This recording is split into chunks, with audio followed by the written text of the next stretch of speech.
Depot senjata dan amunisi di Milanese yang berada di Holguin, Kuba terbakar. Belasan tentara dan personel militer dilaporkan tewas dalam insiden ini. Kebakaran ini dibenarkan oleh Kementerian Angkatan Bersenjata Revolusioner Kuba. Dikutip dari Al-Mayadin, total perwira yang tewas dalam hal ini berjumlah 13 orang.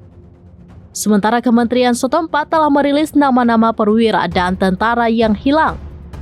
Beberapa nama tentara yang hilang seperti Mayor Leonard Palma Matos, Mayor Carlos Correno del Rio, hingga prajurit Brian Lazaro Rojas Long. Kementerian Pertahanan Kuba telah mengumumkan bahwa keluarga personel yang hilang telah diberitahu. Partai Komunis Kuba, pemerintah Kuba, dan Angkatan Bersenjata Revolusioner memberikan perhatian penuh terhadap insiden tersebut. Upaya investigasi juga tengah dilakukan di lokasi ledakan. Menurut laporan, insiden itu terjadi karena kebakaran yang terjadi di fasilitas tempat penyimpanan perlengkapan militer. Kini, sekitar 500 orang yang tinggal di dekat lokasi ledakan tengah dievakuasi.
Download Tribun X sekarang, menghadirkan lokal menjadi Indonesia.